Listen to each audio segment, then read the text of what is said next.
Hello అండి, welcome to Annapurna home bakes. ఈరోజు 1 kg pineapple పేస్ట్రీని చాలా ఈజీగా ఎలా ప్రిపేర్ చేయాలో చూపిస్తానండి. మీకు అర్జెంట్ కేక్ ఆర్డర్ వచ్చినప్పుడు ఈజీగా ఎలా ప్రిపేర్ చేయాలో ఈ వీడియోలో చూపిస్తానండి. మీరు ఎవరైనా ఫస్ట్ టైం మన ఛానల్ని చూస్తున్నట్లయితే ప్లీజ్ లైక్ చేసి సబ్స్క్రైబ్ చేసుకోండి. ఫస్ట్ స్పాంజ్ ప్రిపేర్ చేసుకోవడం కోసం ఒక మిక్సింగ్ బౌల్లో 4 eggs తీసుకోవాలండి. అదేవిధంగా 1 teaspoon pineapple essence and pinch of salt. మీ దగ్గర పైనాపిల్ ఎసెన్స్ లేనట్లయితే వెనిలా ఎసెన్స్ కూడా వేసుకోవచ్చండి. వీటన్నిటిని హ్యాండ్ బ్లెండర్తో బాగా మిక్స్ చేసుకోవాలి. కొంచెం ప్లఫీగా వచ్చినంత వరకు బీట్ చేసుకొని 1 cup పౌడర్ షుగర్ వేసుకోవాలి. లేదంటే 3/4 cup షుగర్ వేసుకున్నా పర్వాలేదు. 3/4 cup అంటే 3/4 cup అండి. 3/4 cup పంచదార వేసుకున్నా పర్వాలేదు. ఇక్కడ నేను తీసుకునే కప్పు 250 ml. షుగర్ పౌడర్ని ఒక్కసారిగా వేయకుండా 2-3 బ్యాచెస్లో కొద్దిగా వేసుకోవాలి. ఏ పేస్ట్రీ కేక్ అయినా సరే స్పాంజ్ ఈ విధంగానే తయారు చేస్తారు. పైనాపిల్ పేస్ట్రీ చేసినప్పుడు పైనాపిల్ ఎసెన్స్ వేసుకోవాలండి. అదేవిధంగా బటర్ స్కాచ్ కేక్ చేసినప్పుడు బటర్ స్కాచ్ ఎసెన్స్ వేసుకోవాలి. స్ట్రాబెర్రీ కేక్ చేస్తే స్ట్రాబెర్రీ ఎసెన్స్ వేసుకోవాలి. ఎసెన్స్ ఒకటి చేంజ్ చేస్తే సరిపోతుందండి, మిగతాదంతా సేమే. అన్ని పేస్ట్రీ బేస్ కూడా స్పాంజ్ ఈ విధంగానే ప్రిపేర్ చేస్తారు. కేక్ బ్యాటర్ని ప్రిపేర్ చేసినప్పుడు మనం స్లో స్పీడ్ నుంచి స్టార్ట్ చేయాలండి. మన హ్యాండ్ బ్లెండర్లో కొన్ని హ్యాండ్ బ్లెండర్స్లో అయితే 3 speed వరకు ఉంటుంది, కొన్ని హ్యాండ్ బ్లెండర్స్లో అయితే 5 speed వరకు ఉంటుంది. స్పీడ్ అనేది కొద్దిగా పెంచుకుంటూ వెళ్ళాలి. ఎగ్ని షుగర్ పౌడర్ని మనం ఎంత బాగా బీట్ చేస్తుంటే కేక్ అనేది అంత ప్లఫీగా వస్తుంది. లైట్ రిబ్బన్ కన్సిస్టెన్సీలో వచ్చేంత వరకు బీట్ చేయాలి. నేను బాగా బీట్ చేయమన్నాను కదా అని చెప్పి బాగా బీట్ చేస్తే కేక్ చాలా ప్లఫీగా వస్తుందని చెప్పి స్టిఫ్ పీక్స్ వచ్చేంత వరకు బీట్ చేయకూడదండి. ఓవర్గా అయితే అస్సలు బీట్ చేయకూడదు.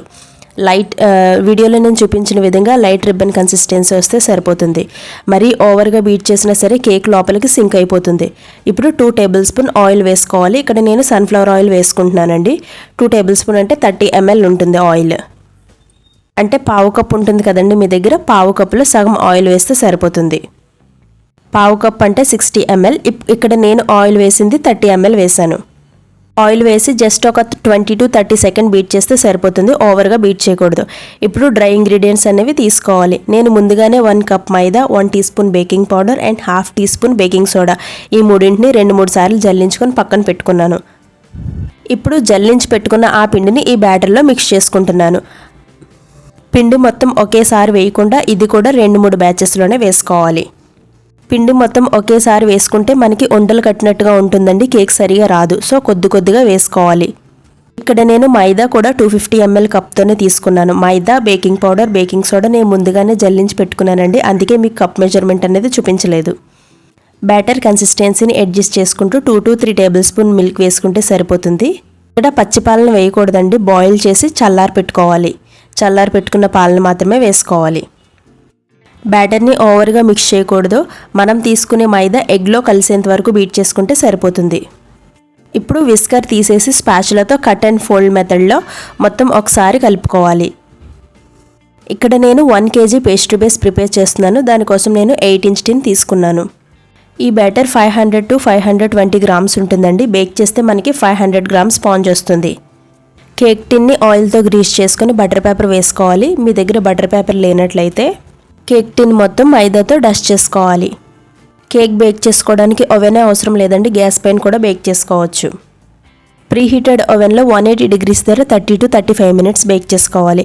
అదే మీరు గ్యాస్ పైన బేక్ చేసుకుందాం అనుకుంటే లో ఫ్లేమ్లో 30 to 35 minutes బేక్ చేసుకుంటే సరిపోతుంది. స్పాంజ్ బేక్ అవుతున్న టైంలో మనం విప్పింగ్ క్రీమ్ని కూడా బీట్ చేసుకోవాలి. ఇక్కడ నేను 1 kg కేక్కి 1.5 cup విప్పింగ్ క్రీమ్ తీసుకున్నాను. విప్పింగ్ క్రీమ్ బీట్ చేయడానికి ప్లాస్టిక్ కాకుండా స్టీల్ కానీ లేదంటే గ్లాస్ బౌల్ కానీ యూజ్ చేయాలి.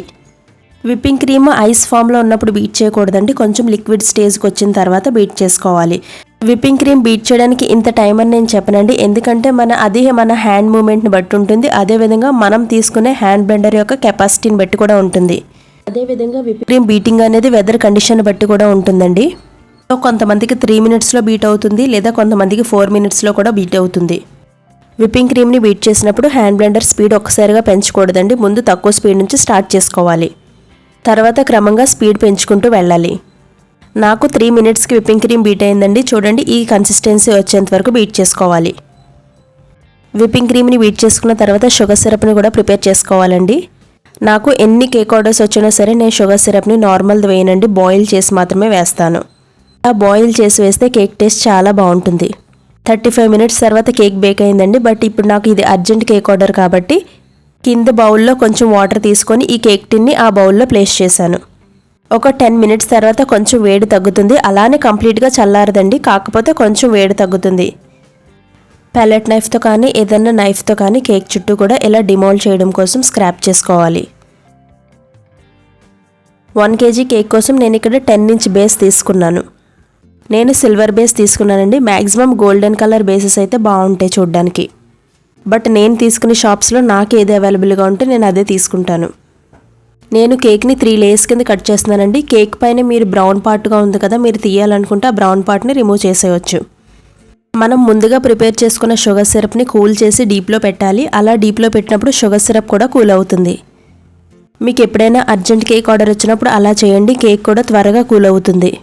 ఇక్కడ నేను చేస్తున్నది పైనాపిల్ పేస్ట్రీ. సో నేను 1 table spoon pineapple crush sugar సిరప్లో యాడ్ చేసుకున్నాను. విప్పింగ్ క్రీమ్ని బీట్ చేస్తున్నప్పుడే 1/2 టీ స్పూన్ పైనాపిల్ ఎసెన్స్ వేసి బీట్ చేశానండి. మీ దగ్గర పైనాపిల్ ఎసెన్స్ లేదు అనుకుంటే పైనాపిల్ క్రష్ ఉంటుంది కదా, బీట్ చేసిన తర్వాత పైనాపిల్ క్రష్ను కూడా కొంచెం మిక్స్ చేసుకోవచ్చు.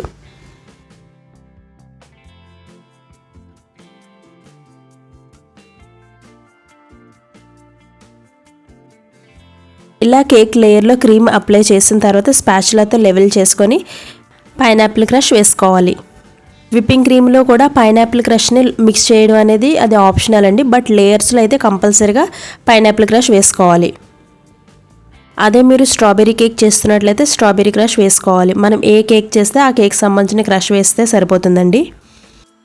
నేను మీకు ఏ రెసిపీ చెప్పినా సరే నేను 250 ml కప్పే యూజ్ చేస్తానండి. అది డ్రై కేక్స్ చేసినా సరే, ఇలా పేస్ట్రీ కేక్ చేసినా సరే.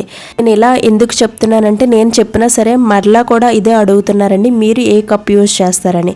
నేను ఏ కేక్స్ చేసినా సరే 250 ml కప్పే యూజ్ చేస్తాను. మీరు ఏ విప్పింగ్ క్రీమ్ యూజ్ చేస్తారని అడుగుతున్నారండి. నేను సిల్వర్ మార్క్ యూజ్ చేస్తాను, అదేవిధంగా స్టార్ విప్ యూజ్ చేస్తాను, and cream bell whipping cream కూడా యూజ్ చేస్తాను. నేను తీసుకునే బేకింగ్ రా మెటీరియల్ షాప్లో ఏ క్రీమ్ అవైలబుల్గా ఉంటే నేను అదే తీసుకుంటాను. మనం ఏ బ్రాండ్ విప్పింగ్ క్రీమ్ తీసుకున్నా సరే మనం బీట్ చేసుకునే విధానాన్ని బట్టే ఉంటుందండి కేక్ అనేది. విప్పింగ్ క్రీమ్ని పర్ఫెక్ట్గా బీట్ చేసుకుంటే ఐసింగ్ చాలా పర్ఫెక్ట్గా వస్తుంది. కేక్ ఐసింగ్ కోసం ప్లాస్టిక్ టర్న్ టేబుల్ యూజ్ చేయొచ్చా అని అడుగుతున్నారండి. కేక్ ఐసింగ్ కోసం ప్లాస్టిక్ టర్న్ టేబుల్ కూడా యూజ్ చేయొచ్చు. బట్ కేక్ మనకి నీట్ ఫినిషింగ్ రావాలంటే ఇలా ఫైబర్ టర్న్ టేబుల్ కానీ లేదంటే స్టెయిన్లెస్ స్టీల్ టర్న్ టేబుల్స్ ఉంటాయండి. అవి అయితే కొంచెం ఎక్స్పెన్సివ్. ఆ టర్న్ టేబుల్స్ అయినా సరే బాగుంటాయి. మీలో ఎవరైనా కొత్తగా టర్న్ టేబుల్ తీసుకుందామంటే ఇలా ఫైబర్ టర్న్ టేబుల్ కానీ లేదంటే స్టెయిన్లెస్ స్టీల్ టర్న్ టేబుల్ ఉంటుంది, ఆ టర్న్ టేబుల్ తీసుకున్నా పర్వాలేదు.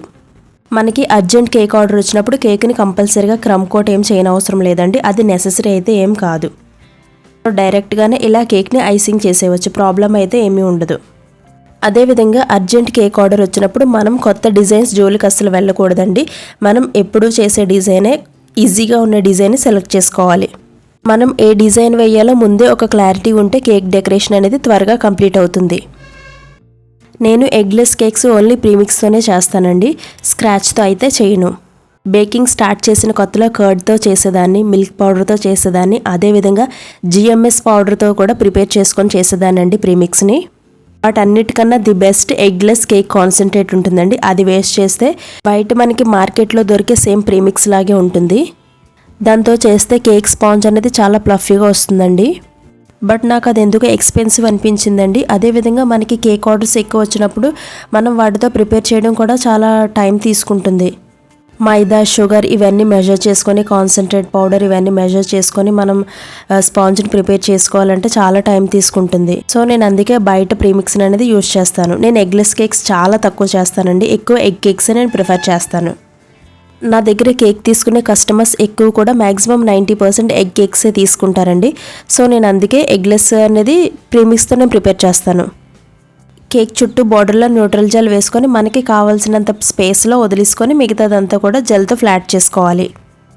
ఏదన్నా ప్లాస్టిక్ షీట్స్ ఉంటాయి కదండి, లేదంటే OHP షీట్స్ కానీ స్క్రాపర్ షీట్స్ కానీ ఉంటే ఆ షీట్స్తో వీడియోలో నేను చూపించిన విధంగా లైట్గా బెండ్ చేస్తే మంచి డిజైన్ వస్తుందండి, బేకరీ స్టైల్ డిజైన్.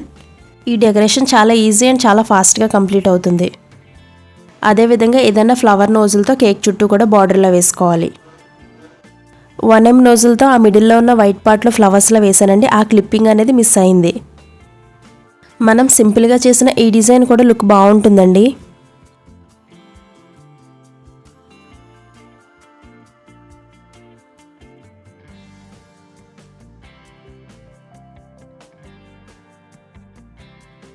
ఈ వీడియో మీకు నచ్చినట్లయితే ప్లీజ్ లైక్ చేసి సబ్స్క్రైబ్ చేసుకోండి. మరొక యూస్ఫుల్ వీడియోతో మీ ముందుంటాను. Thank you for watching.